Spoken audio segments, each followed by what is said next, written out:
À 20 km au sud de Fairbanks, dans la petite ville de North Pole, le Père Noël est l'attraction touristique numéro 1. Soyez les bienvenus à l'Académie des Bois de North Pole. J'ai le métier le plus cool de tout l'Alaska. Je m'occupe des rennes du Père Noël. Malheureusement, l'un d'entre eux est gravement malade. L'associé du Dr. D, le Dr. Terry Wise, passe examiner Cupidon. Rebecca m'a appelé ce matin pour me signaler qu'un de ses rennes avait beaucoup de mal à respirer. Je suis inquiète parce qu'il a 14 ans. L'espérance de vie moyenne pour un mâle adulte est de 8 à 12 ans. Il s'est cogné la tête contre la clôture. OK. C'est pour ça qu'il saigne. Il a la tête couverte de sang à cause d'un bois cassé. Mais ça n'a rien à voir avec ce qui m'amène ici.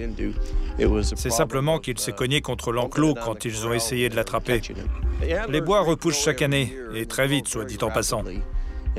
C'est pour ça qu'ils sont extrêmement vascularisés. Le problème, c'est que Cupidon a gardé son poil d'hiver, celui qui lui permettait de supporter des températures de moins 45 degrés. Alors évidemment, quand il fait 25 degrés, ça peut entraîner une hyperthermie. Là, je suis en train de l'ausculter pour essayer de déceler une éventuelle congestion des voies respiratoires ou une anomalie quelconque. Pour l'instant, tout est normal. Bon, je vais lui prendre sa température. Normalement, il faut entre 38,5 et 39 grand maximum. Oui. Or là, il est monté à 41,5 degrés.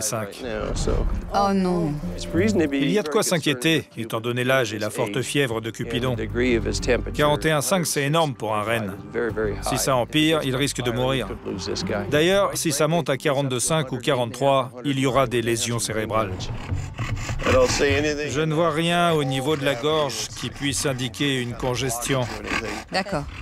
À ce stade, mon diagnostic est le suivant. Hyperthermie de cause inconnue. Je vais commencer par mettre le patient sous antibiotiques, lui donner un médicament pour faire baisser la température et un antihistaminique, parce que c'est peut-être une réaction allergique. Brave bête.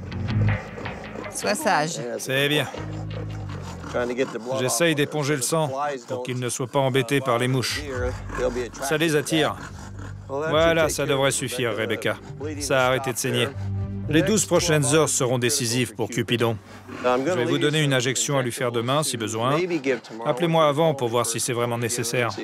Là, il allaite pour essayer d'abaisser sa température. Une fois que la fièvre sera retombée, ça devrait se calmer. Bon, très bien. Ouais. Super, merci Terry. C'est très gentil d'être passé. Pas de quoi. On n'est pas encore sorti de l'auberge. Il faudra rester vigilant dans les prochaines 24 heures. Croisons les doigts pour qu'il aille mieux.